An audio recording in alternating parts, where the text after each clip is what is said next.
तुम्हें पता है ना, मुझे ऑफिस के लिए देर हो रही है। अरे जाओ, जल्दी से जाकर मेरा लंच पैक कर दो।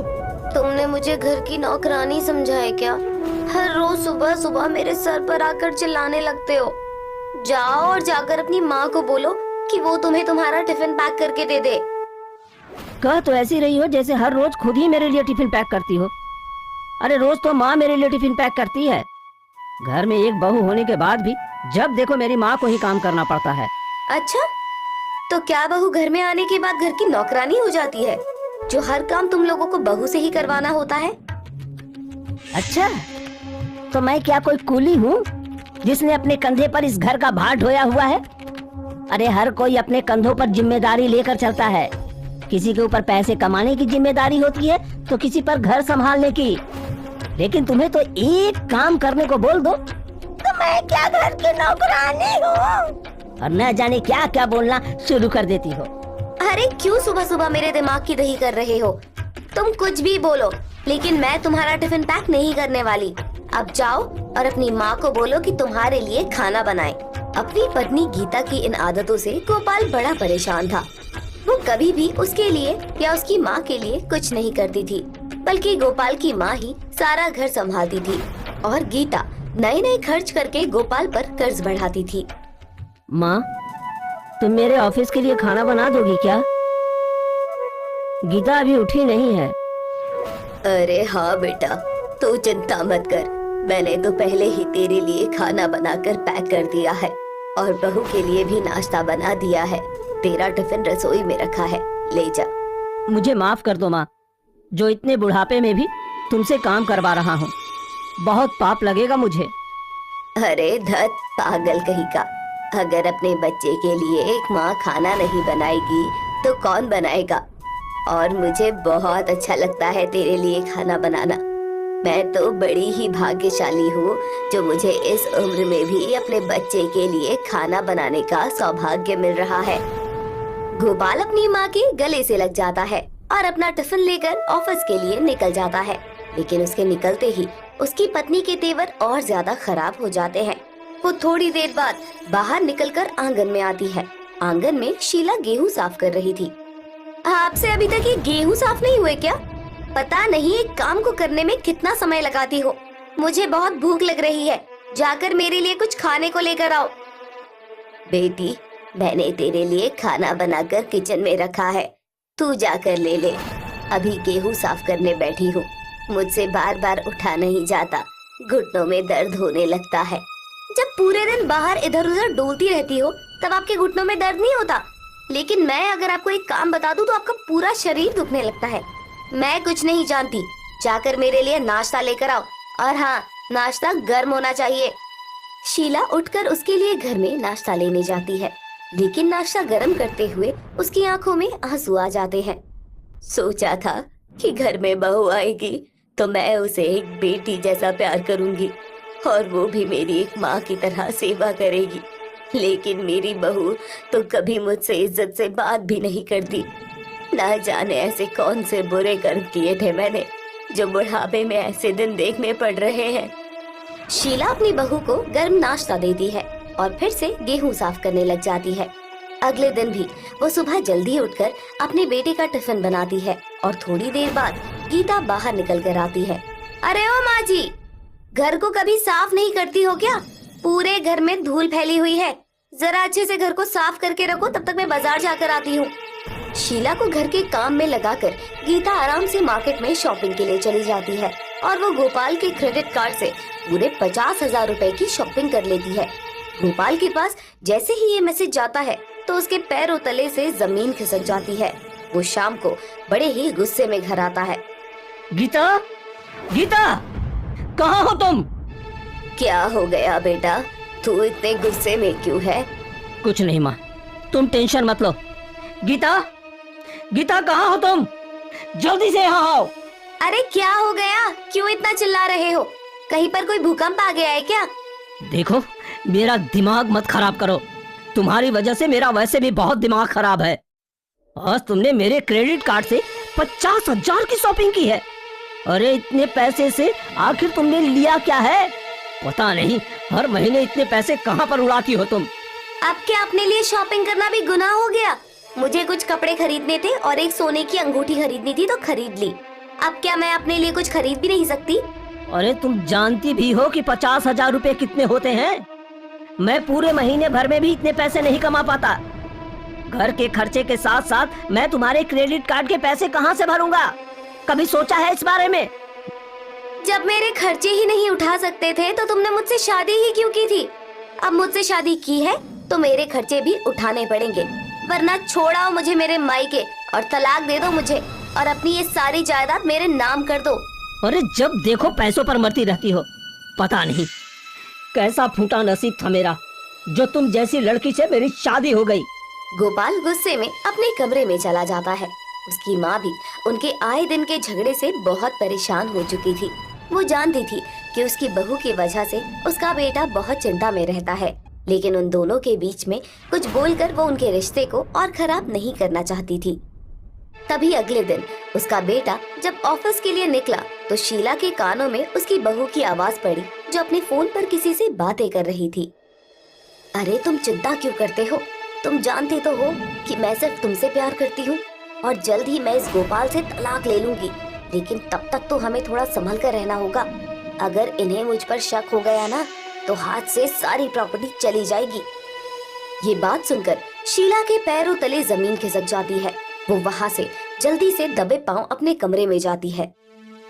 हे भगवान, ये मेरी बहू मेरे बेटे के खिलाफ कैसा षड्यंत्र रच रही है। मुझे अपने बेटे को इसके बारे में बताना होगा, लेकिन उसके लिए मुझे इसके खिलाफ सबूत इकट्ठे करने होंगे, वरना ये मेरे बेटे को बातों में घुमा देगी। शीला देखती है कि उसकी बहू घर से बाहर जा रही है तो वो भी उसका पीछा करने लगती है। तो देखती है कि एक सुनसान रास्ते पर जाकर वो किसी आदमी से मिल रही है। शीला अपना फोन निकालती है और उससे उन दोनों की तस्वीरें खींचने लगती है, लेकिन तभी उस आदमी का ध्यान शीला की तरफ चला जाता है। अरे ये औरत इतनी सुनसान रास्ते पर क्या कर रही है? अरे ये तो अपने फोन से हमारी फोटो खींच रही है। ये कौन है? अरे बाप रे, ये तो मेरी सास है। लगता है इसे हमारे बारे में पता चल गया। अगर हमने इसे ठिकाने नहीं लगाया ना तो ये गोपाल को सब कुछ बता देंगी और उसके बाद सारी प्रॉपर्टी हमारे हाथ से चली जाएगी। देखो सुनो, तुम एक काम करो, कहीं से कोई लकड़ी ढूंढो, मैं इसे अभी पकड़ कर लाता हूँ। शीला वहाँ से भागने की कोशिश करती है, लेकिन वहाँ पर उसकी मदद के लिए कोई नहीं था और वो बूढ़ी हो चुकी थी, इसलिए वहाँ पर गिर जाती है। तभी गीता एक लकड़ी से उसके सर पर वार कर देती है। उन्हें लगता है कि वो मर चुकी है और वो दोनों उसे जंगल में छोड़ आते हैं। अच्छा हुआ जो हमने इस बुढ़िया को देख लिया, वरना तो ये हमारा भांडा ही फोड़ देती। जंगल में जानवर अपने आप ही से खा जाएंगे और उसके बाद किसी को पता ही नहीं लगेगा कि आखिर ये गई कहाँ। गीता वापस घर आ जाती है। शाम को जब गोपाल घर आता है तो अपनी माँ के बारे में पूछता है तो गीता कहती है, मुझे तो बोलकर गई थी कि मैं मंदिर जा रही हूँ, लेकिन अभी तक घर नहीं आई। अपनी किसी सहेली के यहाँ बातें करने के लिए बैठ गई होंगी। वैसे भी तुम्हारी माँ को इसके अलावा काम ही क्या है? इस घर में अगर कोई काम करता है ना तो सिर्फ मेरी माँ ही करती है। ये फालतू की बकवास करना और दूसरों के साथ बैठकर बातें करने का काम तुम करती हो। मैं माँ को ढूंढने के लिए जा रहा हूँ, क्या पता कहीं रास्ता तो नहीं भूल गई। गोपाल अपनी माँ को ढूंढने के लिए जाता है, लेकिन उसकी माँ तो जंगल में थी। उसकी सांसें चल रही थी। उसे अचानक होश आया और वो पानी पानी बोलने लगी। पानी पानी, किसी के पास पानी है तो मुझे पानी पिला दो। वहाँ पास में ही एक चिड़िया बैठी थी। उसके कानों में शीला की आवाज पड़ी तो वो उसकी आवाज को सुनते सुनते वहाँ पर आ गई। अरे दादी माँ, क्या हो गया आपको? आप ठीक तो है ना? उठिए। चिड़िया शीला को उठाने की कोशिश करती है, लेकिन शीला की हालत ठीक नहीं थी, इसलिए वो उठ नहीं पाती। आप चिंता मत करिए दादी माँ, मैं अभी सोनपरी को बुलाकर लाती हूँ, वो आपकी मदद करेंगी। चिड़िया जल्दी से जंगल की सोनापरी के पास जाती है और उसे शीला के पास लेकर आती है। सोनापरी अपने जादू की लाठी शीला के सर पर रखती है तो उसकी तबीयत ठीक हो जाती है। वो शीला को अपने साथ जंगल में बने अपने घर में लेकर जाती है, जो अंदर से बहुत ही सुंदर था। क्या हुआ दादी माँ, आप जंगल में कैसे आ गई? और आपके सर पर ये चोट कैसे लगी?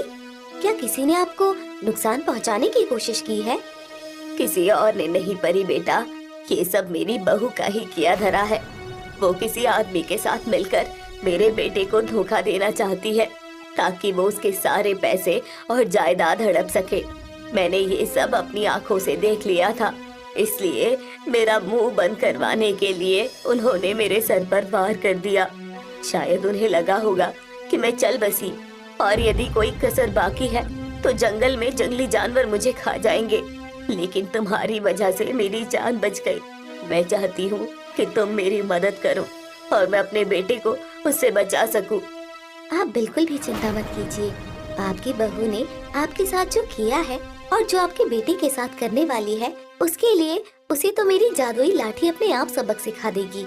मेरी जादुई लाठी, तुम अपना कारनामा दिखाने के लिए तैयार हो ना? परी के ऐसा कहते ही वहाँ पर एक लाठी आ जाती है, जो एक बहुत ही छोटी सी लाठी थी, लेकिन उसके कारनामे बहुत बड़े बड़े थे। ये तो एक छोटी सी लाठी है, ये मेरी बहू को कैसे सबक सिखाएगी?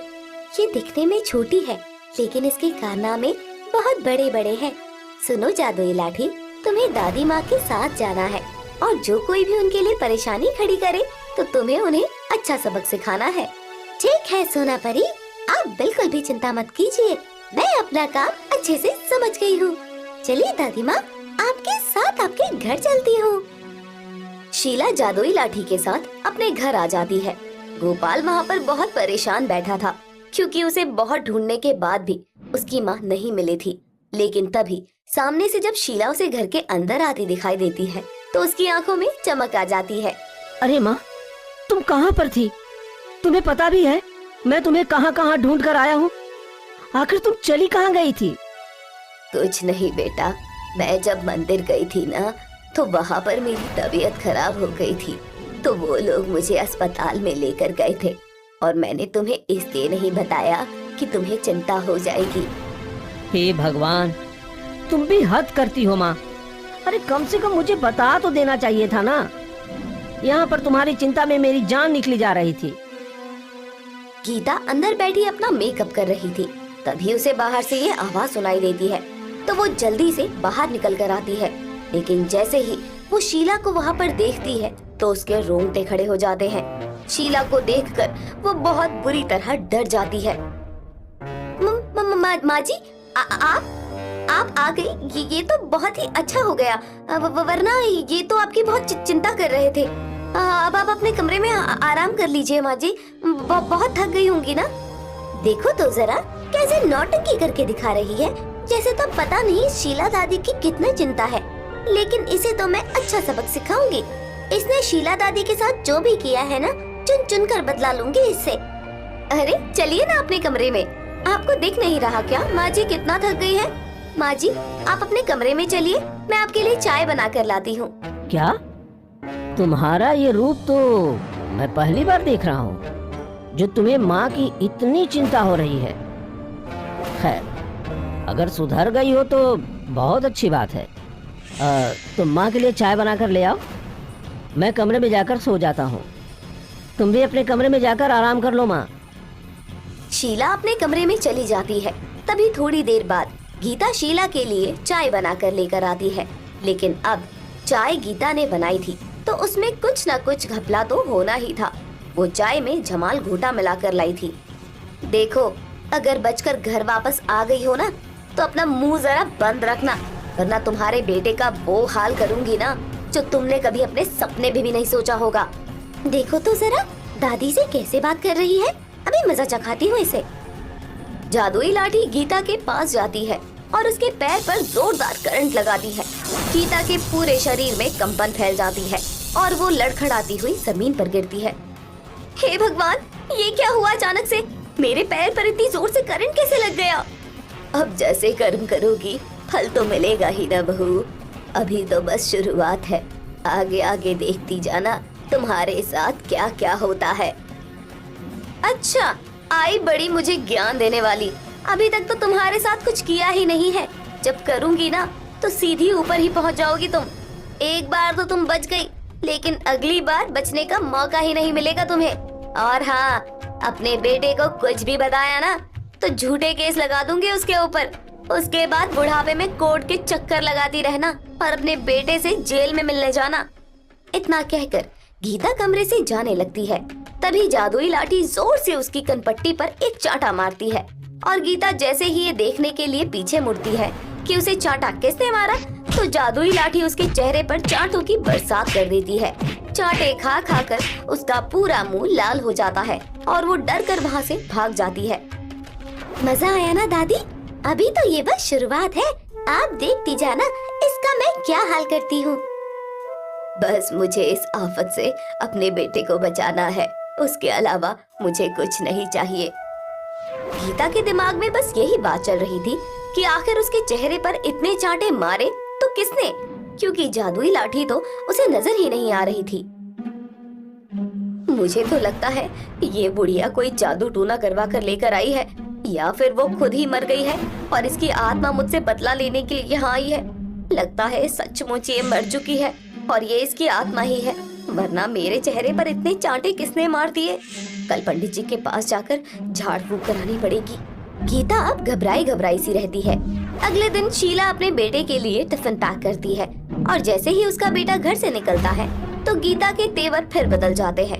वो फिर से अपनी सास पर हुक्म चलाने लगती है। सुबह के 10 बज रहे हैं और तुमने अभी तक मेरे लिए नाश्ता नहीं बनाया। जाओ और जाकर मेरे लिए नाश्ता बनाकर लेकर आओ, और नाश्ता बिल्कुल गर्म और स्वादिष्ट होना चाहिए। अरे हाँ बहू, अभी तुझे गर्मा गर्म नाश्ता करवाती हूँ। जादुई लाठी फिर से उसके पास आ जाती है और फिर से उसकी कनपट्टी पर एक जोरदार चांटा मारती है। गीता इस बार सब कुछ समझ जाती है।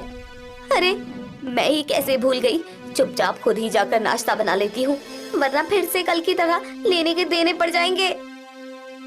अरे माँ जी, मैं तो मजाक कर रही थी। मैं अभी अपने लिए नाश्ता बना कर लेकर आती हूँ और आपके लिए भी ले आती हूँ। आप आराम से बैठिए ना। गीता चुपचाप से खड़ी होकर नाश्ता बनाने के लिए चली जाती है, लेकिन अब वो जल्दी से तलाक लेने की फिराक में थी ताकि वो सारी जायदाद को हथिया सके। वो अपने प्रेमी रजत को फोन करती है और उसे इस बारे में बताती है। देखो, मैं जल्द से जल्द अपने पति से तलाक ले लूंगी।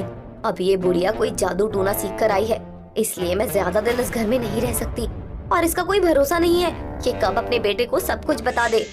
लेकिन जादुई लाठी उसकी बातें सुन लेती है। अच्छा, तुम चिंता मत करो, तुम्हारे कारनामे तुम्हारे पति तक अब मैं अपने आप पहुंचा दूंगी।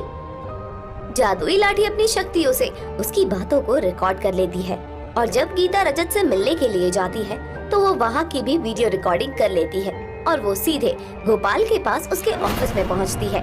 एक लाठी को चलता हुआ देखकर गोपाल डर जाता है। अरे ये लाठी मेरे पास चलकर भला कैसे आ रही है? कहीं मैं दिन में सपने तो नहीं देखने लगा, या मेरे आसपास किसी बुरी शक्ति का साया है? पता नहीं। अरे डरो मत, मैं कोई बुरी शक्ति नहीं हूँ और ना ही तुम कोई सपना देख रहे हो। मैं तो एक जादुई लाठी हूँ और तुम्हें कुछ बताने के लिए आई हूँ। जादुई लाठी गीता के बारे में गोपाल को सब कुछ बताती है और जो कुछ उसने उसकी माँ के साथ किया था वो सब भी बता देती है और उसे वो रिकॉर्डिंग दे देती है। देखो, तुम्हारी पत्नी तुम्हारे ऊपर केस करने वाली है, इसलिए तुम्हें मैंने पहले ही सबूत लाकर दे दिए हैं, इसलिए तुम ही उसके ऊपर केस कर दो, वरना कल को वो तुम्हें बर्बाद कर देगी। तुम्हारा बहुत बहुत शुक्रिया जादुई लाठी, तुमने मेरी बहुत बड़ी मदद की है। तुम सोना परी को भी मेरी तरफ से बहुत बहुत शुक्रिया कहना, उन्होंने मेरी माँ की जान बचाई है। मैं हमेशा उनका आभारी रहूंगा। हाँ बिल्कुल गोपाल, लेकिन अभी तुम जल्दी से पुलिस स्टेशन जाओ और ये सबूत उन्हें दिखाओ। गोपाल जल्दी से पुलिस स्टेशन जाता है और उन्हें वो सबूत दिखाकर उनके आधार पर अपनी पत्नी के खिलाफ डिवोर्स फाइल करता है, जिसके बाद उसे अपनी पत्नी से हमेशा के लिए छुटकारा मिल जाता है। लेकिन जब वो कोर्ट में तलाक के लिए आई थी तब जादुई लाठी खूब अच्छे से उसकी धुलाई करती है और फिर से उसके चेहरे पर चांटे मार मार कर उसके चेहरे को लाल कर देती है और छोटी सी जादुई लाठी अपने बड़े बड़े कारनामों से गोपाल और शीला को बहुत बड़ी मुसीबत से बचा लेती है।